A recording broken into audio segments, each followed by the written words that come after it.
کروا سکتے ہیں اور پھر ہم گفتگو کو جہاں سے کل رکی تھی وہیں سے آگے لے کر چلیں گے. جی پیارے بھائی,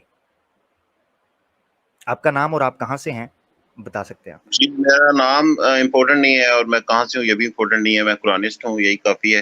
اور میں اپنے تعارف کو اس سے آگے نہیں ابھی آپ کے سامنے پیش کرنا چاہتا. اچھا ٹھیک ہو گیا, چلیں یہ بھی ایک امید اچھی ہے کہ بات آپ ہے کو کہ فرمائیں. نہیں کوئی بات نہیں, کوئی بات نہیں, آپ اسٹریٹ فارورڈ ہیں, دیٹس اوکے. جو آپ مناسب سمجھتے ہیں وہی اپنے آپ کو مخاطب کر سکتے ہیں, وہ آپ کی رائے ہے. اچھا ویسے قرآنسٹ آپ کہہ رہے ہیں, عبد القادر صاحب آپ سے میں جاننا چاہوں گا, عبد القادر صاحب سے, اور پھر قرآنسٹ بھائی کی طرف آئیں گے.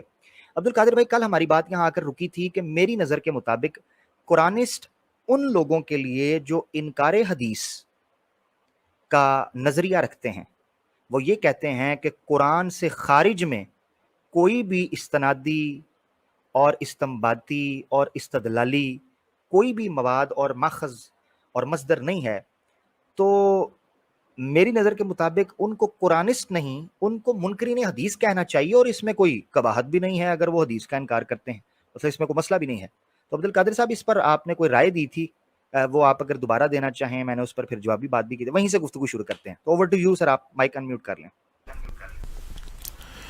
جی شکریہ. جی میں آپ کے ساتھ بیسکلی اتفاق کرتا ہوں اس نقطے پر, لیکن میں ساتھ ساتھ یہ سمجھتا ہوں کہ ہم کسی کو پر یہ مجبور نہیں کر سکتے کہ وہ جس نام سے وہ اپنے آپ کو معصوم کرتے ہیں, ہم ان کو جبر سے مجبور کریں کہ وہ اس کو تبدیل کریں. تو یہ ان کا ایک انسانی حق کے طور پر میں سمجھتا ہوں. جیسے ٹھیک ہے جی, تو یہ بات ہے. اب بیسکلی آپ کے ساتھ میں اتفاق کرتا ہوں کہ جو لوگ اپنے آپ کو اہل قرآن یا قرآنیون کہتے ہیں وہ اصل میں منکرین حدیث ہے, منکرین سنت ہے. جی جی ٹھیک ہو گیا, بہت شکریہ. اس پہ ہم قرآنسٹ بھائی کی رائے لیں گے. میں نے اس پہ یہ کہا تھا کہ دیکھیں, جب آپ نے کسی کو ڈیفائن کرنا ہوتا ہے, یعنی کسی مسمہ کا اسم طے کرنا ہوتا ہے, تو مسمہ کے لیے اس اسم کا ایسی حد متعین کرنا ضروری ہوتا ہے منطقی طور پر اور اصولی طور پر, جس کو علم الاصطلاح کہتے ہیں. مصطلحین کی نظر میں علم الاصطلاح کہتے ہیں. تو کسی بھی اصطلاح کو کسی مسمہ کے لیے وضع کرنے کے لیے یہ اصول طے ہے کہ وہ ایسی حد مقرر کرے جس سے اس کے غیر جو ہیں وہ ممتاز ہو جائیں. مثال کے طور پر قرآنسٹ ایک ایسی جامع ٹرم تو ہے مگر مانے نہیں ہے. مانے ان اے سینس کہ میں بھی قرآنسٹ ہوں, کیونکہ قرآن پر تو قرآن کی حجیت کا تو میں بھی قائل ہوں. قرآنسٹ آپ بھی ہیں کیونکہ آپ بھی اس کی حجیت کا قائل ہیں. تو وہ خط امتیاز ختم ہو جائے گا. یہ ہے ایک اصولی نقطہ. مگر پھر بھی چونکہ ہم سارے خود کو مسلمان بھی کہتے ہیں اور اس کا دم بھی بھرتے ہیں, وہ علیحدہ ایک بات ہے کہ کون ہے کون نہیں, اس کا فیصلہ تو دلائل کی دنیا کرے گی, یا میرے خیال سے بالآخر اللہ کی ذات ہی کرے گی. مگر for the sake of argument اور بحث کے طور پر یہ لے لیتے ہیں کہ اس طریقے سے حق اور باطل میں جو فرق ہے وہ پیچیدگی کا شکار ہو جائے گا. اس کی وجہ یہ ہے کہ اچھا ایک اور بھی غلطی کا میں ازالہ کرتا چلوں کہ اگر آپ یہ کہہ رہے ہیں کہ میں ڈنڈے کے زور کے اوپر یہ کہتا ہوں کہ یہ نہیں کہا جائے گا, تو اصولی طور پر ڈنڈے کے زور کے اوپر تو میں نہیں کہہ رہا, انفرادی طور پر کہ میں یہ کہوں کہ جی قرآنسٹ بھائی خود کو قرآنسٹ کو کہتے ہیں, نہیں جی نہیں, یہاں سے نکلیں, آپ قرآنسٹ نہیں کہہ سکتے. نہیں, میں یہ مطالبہ نہیں کر رہا. میں کہہ رہا ہوں قرآن کیا, خود قرآن کیا کہتا ہے. قرآن یہ کہتا ہے کہ کچھ لوگوں نے اپنے آپ کے بارے میں یہ کہا کہ ہم ایمان لائے, آمنا, سورہ بقرہ میں آتا ہے. تو اللہ تعالیٰ نے منع فرمایا, اعوذ باللہ من الشیطان الرجیم, ولا تقولوا آمنا ولکن قولوا اسلمنا. آپ نے کہا, اللہ کی ذات نے فرمایا کہ ان کو کہہ دو کہ یہ نہ کہیں کہ ہم ایمان لے کے آئے, بلکہ یہ کہیں ہم اسلام لے کے آئے. اور آگے ہے ولما یدخل, اور ابھی تک. فعل مضارع کے شروع میں جب لما آ جاتا ہے اس کا مطلب ہے کہ اپ انٹل ناؤ, اب تک, آج کے دن تک ان لوگوں کے دل میں ایمان داخل نہیں ہوا. یہ کیسے کہہ سکتے ہیں؟ اسی طریقے سے میں نے ایک اور آیت پیش کی تھی, اس کے بعد میں قرآنسٹ بھائی کو موقع دیتا ہوں وہ اپنا مقدمہ بھی رکھیں اس اسم اور اس اصطلاح کے حوالے سے, اور جو ان کا حق ہے. دوسری آیت ہے 28ویں پارے کے اندر, اللہ تعالیٰ فرماتے ہیں لما تقولون ما لا تفعلون. اس سے استدلال میرا کیا ہے؟ گو کہ یہ آیت بڑی خاص ہے ایک پیرائے کے اندر, مگر اس سے استدلال عام میں یہ کرتا ہوں, اور عقل بھی اس چیز کا تقاضا کرتی ہے, بڑی عمومی سی بات ہے, منطقی سی بات ہے. وہ یہ ہے کہ کسی بھی چیز میں جب قول اور فعل کا تضاد ہوتا ہے تو وہ اخلاقی جواز اور حق کھو بیٹھتا ہے کہ وہ اپنے آپ کو کسی ایسی چیز سے منسوب کرے جس کا وہ حقیقی معنوں کے اندر حقدار نہیں ہے، یا کسی ایسی چیز کا مطالبہ کرنا شروع کر دے جو اس کے اوپر کما حقوہ بیٹھتی نہیں، یا یہ کہہ لیں کہ اس میں غیر شریک ہو جائے، دوسرا بھی شریک ہو جائے جو آپ کے بقول ہی اس کے اوپر کما حقوق بیٹھ نہ سکتی ہو۔ اینی ویز اوور ٹو قرآنسٹ بھائی۔ قرآنسٹ بھائی ویلکم ٹو دا شو سر۔ آپ اس حوالے سے کیا کہنا چاہتے ہیں، اس اصطلاح کے حوالے سے، قرآنسٹ ٹرم کے حوالے سے آپ بات کر سکتے ہیں سر۔ جناب مائک ان میوٹ کر لیجیے۔ جی السلام علیکم۔ جی ایسا ہے کہ یہ قرآنسٹ جو ہے ایک مشہور ٹرم بن چکی ہے، اور جو وہ لوگ جو صرف قرآن سے دین کو اخذ کرنے کی بات کرتے ہیں، بلکہ یوں کہنا چاہیے کہ منزل من اللہ سے دین کو اخذ کرنے کی بات کرتے ہیں، ان کو عام طور پر ہم قرآنسٹ کہتے ہیں۔ تو جب ایک اصطلاح قائم ہو جاتی ہے تو اگر وہ غلط العام بھی ہو تو پھر اس کو ایکسیپٹ کرنا پڑتا ہے۔ تو اس لیے اگر آپ مجھے منکر حدیث کے نام سے یاد کرنا چاہتے ہیں تو یہ مناسب نہیں ہے، کیونکہ یہ ابتدا میں ہی بسم اللہ کے طور پر ہی سننے والوں کے ذہن میں ایک منفی رجحان قائم کر دیتا ہے۔ تو اس کے بعد پھر جو گفتگو ہے وہ یک طرفہ سنی جاتی ہے، اس کو ڈیفینسو موڈ پہ آ کر میں بات کر سکوں گا۔ آپ بھی قرآنسٹ ہیں، لیکن آپ ساتھ حدیثوں کو بھی دین کا بنیادی ماخذوں میں سے تصور کرتے ہیں۔ تو اس لیے آپ مطلب خود کو قرآنسٹ کہیں گے تو پھر اس کا مطلب ہے کہ آپ نے حدیثوں کا ساتھ چھوڑ دیا، یا حدیثوں کو ڈیفینڈ کرنا آپ کے بس کی بات نہیں رہی۔ تو اس لیے آپ قرآنسٹ اپنے آپ کو نہیں کہہ سکتے، لیکن میں اپنے آپ کو قرآنسٹ اس لیے کہہ سکتا ہوں کہ میں حدیثوں سے دین کو اخذ کرنا جو ہے وہ درست نہیں سمجھتا۔ تو میں بس اس کے اوپر یہ کہنا چاہتا ہوں۔ بہت شکریہ، آپ کا پوائنٹ آ گیا۔ جی جی بہت شکریہ۔ اچھا یہ ہے کہ سب سے پہلے تو یہ ہے کہ یہ فیصلہ میرے خیال سے ہمیں ابھی سے نہیں کرنا چاہیے کہ کون کیا سوچتا ہے اور کس بارے میں کیا اس کی رائے ہے۔ میرے خیال سے آگے چلیں گے تو پتہ چلتا جائے گا کہ کیا رائے ہے کیا نہیں ہے۔ مثال کے طور پہ آپ نے کہا کہ جی وہ آپ ڈیفینڈ نہیں کر سکتے، یہ سمجھا جائے گا کہ آپ ڈیفینڈ نہیں کر سکتے، تو یہ تو جب ہم میدان میں اتریں گے تو پتہ چل جائے گا کہ ڈیفینڈ ہوتا ہے کہ نہیں ہوتا۔ ٹھیک ہے، یہ تو میدان میں جب اتریں گے تو تب پتہ چلے گا کہ حدیث کے متن اور حدیث کی جو مقدمہ ہے وہ کس طریقے سے ڈیفینڈ کیا جاتا ہے یا نہیں۔ یہ بہت بات کی بات ہے، پہلے فیصلہ نہیں یہ کیا جا سکتا۔ اچھا ایک تو یہ چیز میں کلیئر کرنا چاہتا تھا کہ یہ میرے خیال سے ابتدا کے اندر ہی یہ بھی ایک نیگیٹو امپیکٹ پڑے گا سب کے اوپر۔ ایک تو یہ چیز، دوسری چیز یہ ہے کہ میں غلط العام کا قائل نہیں ہوں، میں علمی بنیادوں کے اوپر اپنے آپ کو درست کرنے کا اور لے کر چلنے کا قائل ہوں۔ جو غلط العام ہے وہ غلط العوام تو ہو سکتا ہے، غلط الخواص نہیں ہو سکتا۔ تو اگر کسی کو غلط العوام میں رہنے کا یا غلط العام میں رہنے کا شوق ہے وہ اس کا اپنا مسئلہ ہے، نمبر ایک۔ اچھا دوسری چیز یہ ہے کہ جب کوئی چیز غلط العام ہو جائے اور اس کا تعلق عقائد سے ہو، سطحی معلومات سے یا معاشرت سے نہ ہو، مثال کے طور پر لغت کے اندر کسی لفظ کا غلط العام ہو جانا، یہ عقیدے کے یا اصول کے غلط العام ہونے کے مترادف نہیں قرار دیا جا سکتا، یاد رکھیں۔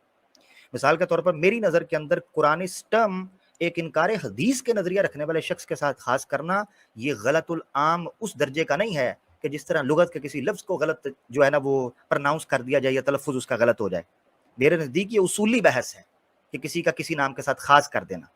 دوسری چیز یہ ہے کہ منکر حدیث سے اگر اچھا آپ ایک جگہ آپ نے کہا کہ جی غلط العام ہو چکا ہوا ہے کہ قرآنسٹ جو ہے نا وہ منکر حدیث کے بارے میں استعمال ہوتا ہے، تو اس کا مطلب ہے میں آپ کو منکر حدیث کہوں یا قرآنسٹ کہوں، کان ادھر سے پکڑوں یا ادھر سے پکڑوں، مویا نہیں آکڑے ہے، وہ تو ایک ہی بات ہوگی۔ پھر تو مجھے نہیں سمجھ آتی کہ پھر قرآنسٹ کو جب میں منکر حدیث کہتا ہوں تو اس کو شرم کیوں آتی ہے، وہ ہچکچاتا کیوں ہے، جبکہ اس کو کھل کے کہنا چاہیے کہ میں انکار حدیث کرتا ہوں، جیسا کہ آپ نے اپنے جملوں میں کہا بھی۔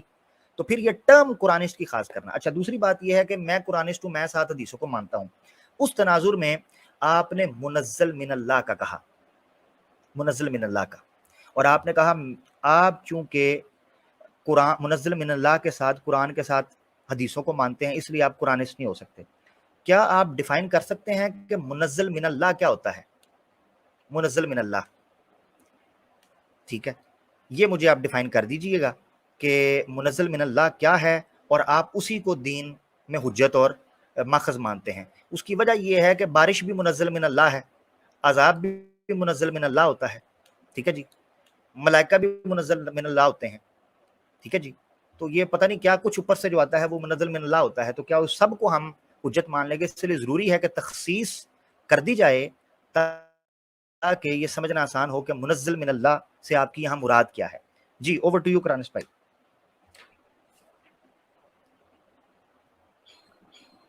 جی آپ مجھے اگر منکر حدیث کہیں گے تو قرآن بھی ایک حدیث ہے. قرآن میں ہی لکھا ہے فَبِأَيِّ حَدِيثٍ بَعْدَهُ يُؤْمِنُونَ کہ یہ حدیث جو تمہارے پاس قرآن کی شکل میں ہے اس کے بعد اور کسی حدیث کے اوپر تم ایمان لاؤ گے. تو یہ ایک حدیث کا لفظ اس میں آیا ہے جو کہ جو حدیث کو ماننے والے ہیں ان کے لیے بھی یہ یعنی ایک تازیانہ ہے, ان کے لیے بھی ایک دلیل ہے کہ ان کو اس حدیث کے بعد یعنی قرآن کے بعد کوئی اور حدیث نہیں ماننی ہے. بڑا واضح قرآن پاک میں لکھا ہے سورہ مرسلات آیت 50 فَبِأَيِّ حَدِيثٍ بَعْدَهُ يُؤْمِنُونَ کہ یہ ایک حدیث جو اللہ تعالیٰ نے نازل کر دی ہے اس کے بعد اور کون سی حدیث ہے جس کے اوپر تم ایمان لاؤ گے. تو اس لیے میں سمجھتا ہوں کہ وہ دین جو اللہ کی طرف سے آیا ہے وہ اللہ کا نازل شدہ ہونا چاہیے, نہ کہ سینکڑوں سال بعد یا بیسیوں تو اب اس کو نہیں کہہ سکتے حدیثوں کے مجموعے کو, یہ سینکڑوں سال بعد ہی کھلائے گا, 150 سال بعد ہے یا 200-250 سال بعد جمع ہونے والی حدیثیں. تو ان کو آپ کسی بھی طرح سے وہی غیر مطلوب یا ان کو وہ سینٹٹی نہیں دے سکتے جس کے نتیجے میں آپ یہاں سے دین اٹھائیں گے. تو یہ میرا مطلب ایک بنیادی کلام ہے جس کے اوپر آپ مجھ سے بات کریں گے. اور دوسرا یہ کہ اگر آپ مجھے منکر حدیث کہہ کے بلانا چاہتے ہیں تو پھر میں آپ کو حدیثیہ کہہ کر بلاؤں گا. تو کیونکہ لیول کرنا اس میں بہت ضروری ہے, کیونکہ اگر سامعین سنیں گے مجھے بار بار کہ یہ منکر حدیث صاحب بول رہے ہیں اور آپ کو سنیں گے کہ یہ اہل سنت والجماعت یا مسلمان بھائی یا کچھ اور اس طرح کا آپ اس کو بنائیں, تو یہ مناسب نہیں رہے گا. ٹھیک ہے, تو اس لیے آپ میرا نام تبدیل نہیں کر سکتے قرآنسٹ سے. قرآنسٹ کو آپ قرآنسٹ ہی رہنے دیں گے. تو یہ بالکل درست نہیں ہے کہ ایسا نام آپ میری طرف منسوب کریں جو میں اپنے لیے پسند نہیں کر رہا. ٹھیک ہو گیا. اچھا آپ کی بات ہو گئی, میں بات کر سکتا ہوں نا؟ ٹھیک ہو گیا. اچھا پیارے دوست, سب سے پہلے تو یہ ہے کہ جب آپ قرآنسٹ کہہ رہے ہیں نا خود کو, تو سب سے پہلے یہ ذہن میں رکھیں کہ جب آپ نے قرآن پڑھنا ہے تو اعوذ باللہ سے شروع کرنا ہے, کیونکہ قرآن میں اللہ تعالیٰ کہتے ہیں وَإِذَا قَرَأْتَ الْقُرْآنَ فَاسْتَعِذْ بِاللَّهِ مِنَ الشَّيْطَانِ الرَّجِيمِ. آپ نے اعوذ باللہ نہیں پڑھی تو اس لیے آپ قرآنسٹ ہونے کا سب سے پہلے حق کھو چکے ہیں. اگر تو نسیان کی وجہ سے نہیں پڑھ سکے تو پھر علیحدہ بات ہے, مگر اگر دانستہ طور پر نہیں پڑھتے تو پھر قرآنسٹ کا بنیادی طور پر حق کھو چکے ہیں, کیونکہ آپ قرآن پڑھنے کا جو بنیادی حق تھا وہ تھا اعوذ باللہ من الشیطان الرجیم. اس کے بعد قرآن پڑھتے ہیں. آپ نے سیدھی آیت پڑھ دی فَبِأَيِّ حَدِيثٍ بَعْدَهُ يُؤْمِنُونَ. ایک تو یہ چیز سب سے پہلے درست کر لیں کہ قرآنسٹ کے لیے سب سے پہلے قرآن پڑھنے کے اصول اور اخلاق اور آداب جو ہیں ان کو ملحوظ خاطر رہنا چاہیے, تب ہم وہ حق ادا کر سکتا ہے قرآنسٹ ہونے کا, جو کہ میں نے ادا کی الحمدللہ. اچھا ایک چیز. دوسری چیز یہ ہے کہ آپ نے کہا کہ قرآن کو حدیث کہا گیا ہے. اچھا پہلے میں اس چیز کو کہہ دوں, آپ نے بڑی پیاری بات کی, آپ نے کہا میں آپ کو حدیثیہ کہوں گا. آپ خود کہہ رہے ہیں کہ قرآن کو حدیث کہا گیا ہے تو مجھے حدیثیہ کہہ لیں, بلکہ آپ کو زیادہ بہتر ہے کہ آپ کو حدیثیہ کہا جائے, کیونکہ قرآن کو بھی حدیث کہا گیا آپ کے بقول, تو پھر میں بھی آپ کو حدیثیہ کہہ لوں گا, کوئی مسئلہ نہیں. یعنی قرآن کو کہا گیا ہے کہ فَبِأَيِّ حَدِيثٍ بَعْدَهُ يُؤْمِنُونَ, آپ کے بقول وہ قرآن کو کہا گیا نا, تو پھر قرآن کا دوسرا صفاتی نام حدیث بھی ہوا, یا میرے خیال سے ذاتی نام ہو جانا چاہیے, صفاتی نام بھی نہیں, ذاتی نام قرآن کا ایک اور حدیث ہو گیا. تو اس کا مطلب ہے جو خود کو حدیث کا ماننے والے کہتے ہیں وہ حدیثیہ کہا جائے ان کو, تو وہ قرآن بھی اس کے اندر شامل ہو جائے گا, حدیث بھی شامل ہو جائے گی اور قرآن بھی شامل ہوگا. Very good, thank you. آپ نے ایک اچھی اصطلاح ہمیں دے دی تاکہ ہم اپنے آپ کو ایک اور اچھے نام سے جو کہ قرآن سے مخاطب کر سکیں. تو آپ مجھے حدیثیہ کہہ سکتے ہیں, مگر ایک شرط کے اوپر کہ میں بھی آپ کو پھر منکر حدیث ہی کہوں گا. اس کی وجہ یہ ہے کہ آپ ایک حدیث کا انکار کر رہے ہیں اور ایک حدیث کو مان رہے ہیں. یعنی قرآن کو بھی حدیث کہتے ہیں اور ہمارے نزدیک اس کے بعد کی جو حدیثیں ہیں ان کو بھی حدیث کہتے ہیں. تو آپ حدیث کے جز کا انکار کر رہے ہیں, جز پر ایمان رکھ رہے ہیں, جبکہ میں حدیث قرآن کا بھی ایمان رکھتا ہوں اور اس کے بعد جو سند کے ساتھ متصل صحیح مرفوع احادیث ہیں میں ان پر بھی ایمان رکھتا ہوں. تو اس کا مطلب ہے کہ میں مکمل حدیث مجموعے کے اوپر ایمان رکھتا ہوں, آپ جز کے اوپر ایمان رکھتے ہیں. اور جو حدیث کے یا المنزل من اللہ کے یا قرآن کے یا ایسی چیز کے جو ثابت ہو جائے تصدیق شدہ قرآن سے بھی اس کی تصدیق ہو جائے, فرقان کے پلڑے کے اوپر پرکھ لیا جائے, اس کے جز کا انکار کرے تو وہ کل کے انکار کے مترادف مانا جاتا ہے. اور یہ یہودیوں کی صفت ہوا کرتی تھی کہ افتؤمنون ببعض الکتاب وتکفرون ببعض, کہ بعض کے ساتھ ایمان لے کے آتے تھے, بعض پر ہاتھ کھڑے کر کے کہتے تھے جھاڑ کے کہ جی ہم نہیں مانتے. اچھا, ایک تو یہ چیز ہوگی حدیث کے حوالے سے. دوسری چیز میں یہ کہنا چاہ رہا تھا کہ وہ آیت آپ مکمل نکالیں کہ اس میں کس جگہ پر قرآن کو حدیث کہا گیا, وہ سیاق کیا ہے. وہاں پر ضمیر بولی گئی ہے کہ کون سی حدیث کے اس کے بعد تم ایمان لے کے آؤ گے. وہ قرآن کو جو حدیث کہا گیا اس کا سیاق نکالنا ہے کہ وہاں پر قرآن کو حدیث کہا گیا ہے یا کس چیز کو حدیث کہا گیا ہے, وہ پورا سیاق ہے اس کا. تو آپ جب استدلال کریں گے تو آپ نے وہ آیت کا پورا سیاق پڑھنا ہے. اگر آپ کے پاس قرآن ہے تو اس کو نکال کر پورا سیاق پڑھیے گا. اچھا, نمبر 1. نمبر 2, آپ نے کہا قرآن کے علاوہ حدیث کون سی ہو سکتی ہے, کس پہ ایمان لے کے. قرآن نے خود اپنے علاوہ کئی حدیثوں کا ذکر کیا ہے. حل اتاک حدیث الغاشیہ, حل اتاک حدیث موسیٰ. ٹھیک ہے, قرآن نے کتنی جگہ پر اپنے علاوہ کئی ایسی حدیثوں کا کہا ہے جن حدیثوں کا ذکر خود قرآن کے اندر موجود ہے, مگر ہے وہ خارج سے.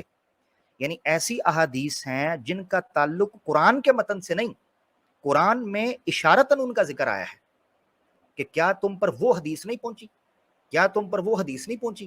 اسی طریقے سے ضیف ابراہیم علیہ السلام کے پاس جو لوگ آئے تھے, بشر کی شکل کے اندر جو لوگ آئے تھے, اللہ کی مخلوق آئی تھی, اس کے بارے میں بھی حدیث کے لفظ استعمال ہوئے ہیں.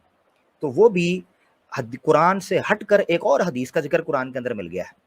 تو یہ کون سی حدیث ہے, کیا اس حدیث کو مانا جائے گا, اور وہ کون سی حدیث ہے, کیا وہ محفوظ ہے یا وہ منزل من اللہ تھی. یہ سارے سوالات ہیں جو میں آپ کے سامنے رکھوں گا.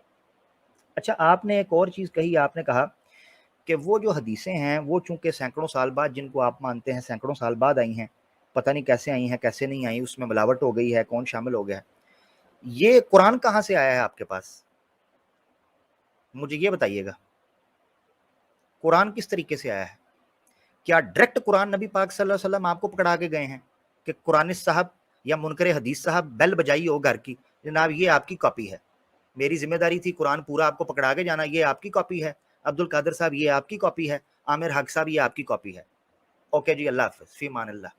تہاڈیاں کاپیاں تہاڈے ہاتھ چ آ گئی نے, ہن آپ جانو تے اپنا کام کرو. کیا اس طرح ہوا جی, تھا؟ یہ ساری گفتگو میں آپ کا جو کس سب نے سے چھاپا اہم ہے سوال قرآن, ہے وہ کس یہ نے ہے کہ بنایا؟ آپ کے پاس اس ساری گفتگو میں سب سے اہم اچھا, سوال جو آپ ایک کا چیز ہے آپ نے یہ کر, آپ ایک چیز آپ نے یہ کرنی ہے کہ جب میں بات ختم کر لوں تب آپ نے بات شروع کرنی ہے. یہ قرآن کے بھی آداب ہیں, یہ آپ قرآنسٹ ہے نا, قرآن کے آداب بھی. ٹھیک ہے, سورہ فرقان کے اندر مومنون کے جو آداب بیان کیے گئے ہیں وہ یہ کہا گیا ہے کہ وہ گفتگو کو سنتے ہیں, جلد بازی نہیں کرتے. اسی طریقے سے 30ویں پارے کے اندر نبی پاک صلی اللہ علیہ وسلم کو جو ہدایات فرمائی گئیں وہ کہا گیا تھا کہ لا تحرک لسانک لتعجل بہ, اپنی زبان کو جلدی جلدی مت چلاؤ کہ جلدی عجل نہ کرو کلام کے اندر. یہ بھی کوشش کریں کہ جب میری بات ختم ہو جائے آپ اس کے بعد بات کر لیں. میں معذرت چاہتا ہوں, جتنی لمبی آپ بات کرنا چاہیں آپ کریں, میں آپ سے پوچھوں گا بات کرنے سے پہلے, یا آپ جب ختم کریں گے اختتام تب میں بات کروں. اب آپ بات کر سکتے ہیں جو بھی آپ بات کرنا چاہیں. بہت شکریہ.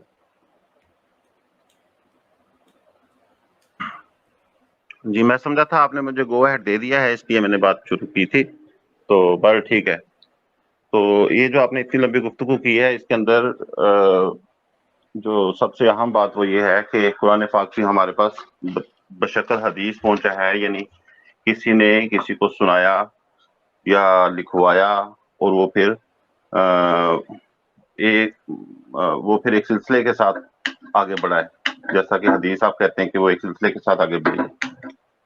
ایسا ہی ہے نا؟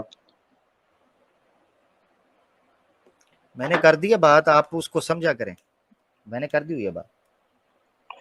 جی, میں سمجھ گیا ہوں آپ کی بات. جی, تو وہ کہتے ہیں, آپ کہتے ہیں کہ جی حدیث اگر آپ کو یوں منظور نہیں ہے کہ 250 سال کے بعد آپ کے پاس آتی ہے, اور قرآن جو ہے وہ آپ کے پاس 1400 سال کے بعد گھر میں آتا ہے, تو آپ وہ رسول پاک صلی اللہ علیہ وسلم خود تو نہیں دے کر گئے آپ کو, کہ آپ نے اس کو مان لیا کہ یہ رسول پاک صلی اللہ علیہ وسلم خود دے کر گئے ہیں. تو اس کے اوپر ہمارا جواب یہ ہوتا ہے اہل قرآن لوگوں کا, یا اہل قرآنسٹ لوگوں کا, کہ ہم بند کتاب کے اوپر قرآن پر بھی ایمان نہیں لے کر آتے.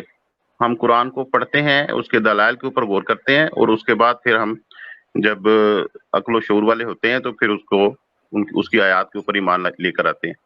تو اس وجہ سے ہم اپنے آپ کو عموماً سمجھتے ہیں کہ اللہ تعالیٰ نے کچھ آیات ہمارے سامنے دیں اور وہ ہم نے پڑھا, ان کی حقانیت ہم پر کھلی تو ہم نے ان کو قبول کر لیا.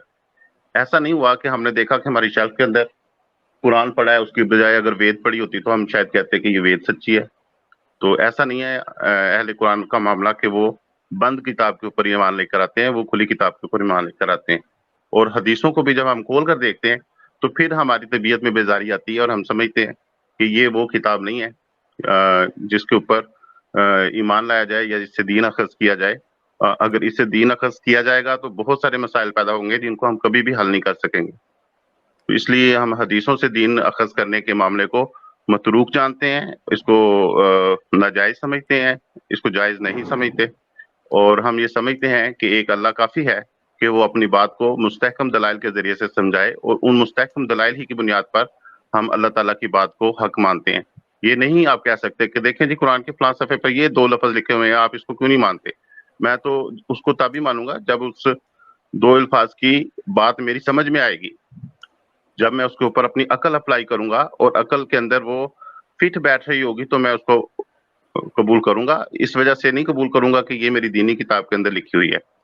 لیکن ہم نے قرآن کو پڑھ کر دیکھا ہے اور اس کے دلائل اتنے خالص, اس کے دلائل اتنے مستحکم ہیں کہ اس کا انکار نہیں کیا جا سکتا, اس کو ہر جگہ سے ڈیفینڈ کیا جا سکتا ہے. جبکہ حدیث کا یہ معاملہ نہیں ہے, اس کو آپ 2 صفوں کو بھی آپ اس کو ٹھیک طرح سے ڈیفینڈ نہیں کر سکتے. جب بھی آپ وہ حدیث پڑھیں اور آخر پر آپ دیکھیں واللہ عالم بالصواب, اور یا پھر آپ پڑھیں کہ اس طرح سے کہا یا کچھ اس سے ملتا جلتا کہا حدیث آگے بیان کرنے والے میں, تو شبہ تو اسی وقت اس کے اندر داخل ہو جاتا ہے. تو جب اس کے اندر شبہ داخل ہو گیا تو پھر آپ یقین واثق کے ساتھ اس کے اوپر عمل درآمد نہیں کرنا چاہیں گے, آپ اسی بات کے اوپر یقین کامل کے ساتھ عمل درآمد کرنا چاہیں گے جو یقینی حقائق کے ساتھ آپ تک پہنچے گی. اور ایک اور اس کا پہلو یہ ہے کہ کتاب اگر رسول پاک صلی اللہ علیہ وسلم کے زمانے سے ہمارے پاس پہنچنے کے دوران میں کوئی فرقہ, کوئی گروہ, کوئی علماء کا طبقہ ایسا ہو جو کہہ رہا ہو کہ قرآن پاک فار ایگزامپل تحریری شکل میں 250 سال کے بعد جمع کیا گیا, تو پھر بھی ہم اس کے اوپر شک کر سکتے تھے. لیکن ایسی بھی بات نہیں ہے. قرآن پاک اول دن سے جیسے جیسے قرآن پاک نازل ہوتا رہا, اس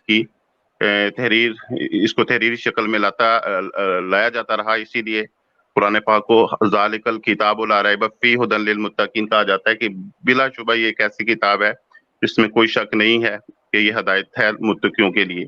حدیث کے معاملے میں اس طرح کی کوئی بات نہیں آتی قرآن پاک کے اندر, نہ حدیث میں بھی نہیں یہ بات آتی, بلکہ حدیث میں بھی بار بار یہی بتایا جاتا ہے کہ کچھ ایسے لوگ بھی ہوں گے جو اپنی طرف سے گڑ گڑ کر حدیثیں سنائیں گے. اور حدیثوں کی جب کیٹیگریز دیکھتے ہیں تو اس میں وہ صحیح بھی ہیں اور وضعی بھی ہیں, اور ہر حدیث ایسی ہے جس کے اوپر آپ مباحث کر سکتے ہیں, اس کی تنقیر کر سکتے ہیں, اس کا آپ ہلکا ہونے کے اوپر ایک سیر حاصل گفتگو کر سکتے ہیں. تو لیکن قرآن پاک ایسا نہیں ہے. قرآن پاک کے اوپر آپ بلا چون و چرا تمام امت کا اتفاق ہے کہ یہ ایک متفقہ کتاب ہے جو رسول پاک صلی اللہ علیہ وسلم نے جیسے دی ویسے ہم تک پہنچی ہے, اور ہم اس کے اوپر پورے یقین کے ساتھ عمل درآمد کر سکتے ہیں. تو اس لیے دین کا تنہا ماخذ قرآن یا منزل من اللہ کو رکھنا بالکل مناسب بات ہے, اور ایک لامتناہی حدیثوں کے سلسلے کو ساتھ جوڑ لینا یہ ایسا ہوگا کہ اگر لوگ حدیثوں سے دین اخذ کرنے لگے تو ان کے 50 سال حدیثیں پڑھنے میں گزر جائیں گی, عمل کی نوبت کب آئے گی؟ اور شکوک و شبہات ان کے بڑھتے چلے جائیں گے جتنا وہ زیادہ حدیثوں سے پڑھیں گے. کئی چیزیں ان کے مزاج کے خلاف ہوں گی, کئی چیزیں حقائق کے خلاف ہوں گی, کئی چیزیں آپس میں تضادات سے بھری ہوئی ہوں گی. تو اس لیے ایسی کتاب جس کے اندر تضاد نہ ہو آپس کے اندر, ایسی کتاب جو واضح اعلان کرتی ہو کہ وہ لوگوں کے لیے ہدایت ہے, ایسی کتاب جو یہ اعلان کرتی ہو کہ وہ اللہ تعالیٰ کی طرف سے نازل شدہ ہے اور اس کے اوپر ایمان لانا ضروری ہے انسانوں کا, اور اس کے نتیجے میں فلاح مل سکتی ہے, اسی کتاب کو لے کر آگے چلنا چاہیے. نہ کہ ایسی کتابوں کو جو صرف بحث مباحثے کے لیے, ایک دوسرے کو شرمندہ کرنے کے لیے, ایک دوسرے کو ان کے مرتبے سے گرانے کے لیے, ہلکا ثابت کرنے کے لیے استعمال ہوتی ہے. تو یہ کتابوں کا بہت بڑا بوجھ جو ہے یہ اٹھانے کی بالکل قطعاً کوئی ضرورت نہیں ہے. اللہ تعالیٰ نے ایک چپ دی ہوئی ہے دماغ کے اندر, اسی کے اندر چھوٹا سا قرآن ہے, اس کو محفوظ کرنا چاہیے اور اسی سے فائدہ اٹھانا چاہیے. اور اس کے احکامات قرآن کے بڑے واضح، سادہ، سمپل اور محدود ہیں، اور عقل کو وہ ہر لحاظ سے ٹچ کرتے ہیں، عقل کو متاثر کرتے ہیں، دلکش ہیں وہ، اور اس سے اسلام کی تبلیغ میں بھی بہت تیزی آ سکتی ہے اگر ہم صرف قرآن کو لے کر چلیں. اور اگر ہم حدیثوں کو بھی ساتھ جوڑتے ہیں تو پھر آپ کسی کو میرا خیال ہے مسلمان نہیں کر سکتے، کیونکہ جب بھی کوئی تحقیق کرنے لگے گا تو جب تک وہ ساری حدیثوں کا مطالعہ نہ کر لے تو اس کی تسلی نہیں ہو پائے گی کہ وہ کس دین میں جا رہا ہے اور اس کے کیا احکامات، کیا اوامر، کیا نواہی ہیں. تو اوامر و نواہی کے لیے صرف ایک کتاب قرآن مختصر کتابچہ کافی ہے. جی میری جی بات سر، ختم ہوئی. بہت شکریہ، بہت شکریہ. آپ تسلی سے بولے ہیں، بے فکر رہیں. ساری باتوں میں سے صرف ایک بات ہی آپ کو اہم لگی، اور جو سوالات میں نے کھڑے کیے تھے ان میں سے کسی کی طرف آپ نے توجہ اپنی مبذول کرانا شاید اس کو مناسب نہ سمجھا، شاید آپ نے کہا کہ وہ ہے ہی نہیں ہے اس قدر. حالانکہ میں نے آپ سے سب سے اہم مطالبہ رکھا تھا قرآن کی آیت سے کہ جب آپ نے قرآن شروع کرنا ہے تو آپ نے اعوذ باللہ پڑھنی ہے. آپ نے نہ میرا شکریہ ادا کیا، نہ آپ نے ادباً، اخلاقاً، شرعاً، قانوناً، اصولاً اور انساناً آپ نے یہ بھی نہیں کہا کہ چلے میں اب اعوذ باللہ من الشیطان الرجیم پڑھتا ہوں تو مجھے قرآن سے پڑھنی چاہیے. آپ نے کہا سب سے اہم بات وہ تھی. اس کی وجہ یہ ہے کہ وہ ایک فکسڈ صورتحال تھی جس کے اوپر آپ بات کرنا چاہ رہے تھے. اس کے علاوہ میں نے آپ سے کانٹیکسٹ اور سیاق و سباق کی بات کی، فبأي حدیث بعدہ یؤمنون، اس کے اوپر آپ نے اس کا سیاق بھی سامنے پیش نہیں کیا جو کہ محل استدلال آپ کا تھا.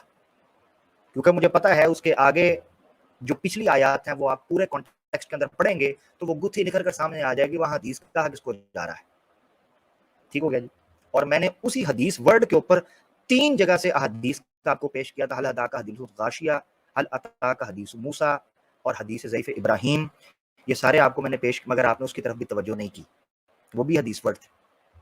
مجھے امید ہے آگے آپ کر لیں گے تبصرہ اس کے اوپر، مگر آپ نے کہہ دیا کہ بھئی آپ اس کو قابل توجہ نہیں سمجھتے. یہ تو پبلک دیکھے گی تو وہ سمجھ جائے گی کون سی چیز قابل توجہ ہے کون سی نہیں. سینکڑوں سال کے حوالے سے جو میں نے بات کی آپ نے صرف اس کی طرف توجہ کی. آپ نے کہا کہ سب سے اہم بات یہ ہے کہ قرآن ہم تک ڈائریکٹ پہنچا ہے یا ہم تک کیسے پہنچا ہے، یہ آپ کو سب سے لگا بہترین. اور آپ نے کہا ہم قرآن کو بالکل ایسے نہیں مان لیتے عقیدہ، ہم اس کی تحقیق کرتے ہیں. کیا آپ بتانا پسند کریں گے کہ وہ تحقیق کی بنیاد کیا ہوتی ہے؟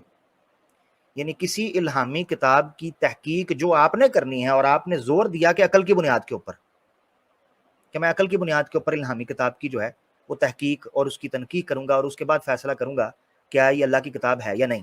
تو وہ مجھے تحقیق کے پہلو بتا دیں کہ آپ نے کن کن پہلوؤں کے اوپر تحقیق کی، تب جا کر آپ کو پتا چلا کہ یہ قرآن ہی وہ واحد کتاب ہے کہ جو منزل من اللہ ہے، اس کے علاوہ کوئی بات منزل من اللہ ہو ہی نہیں سکتی.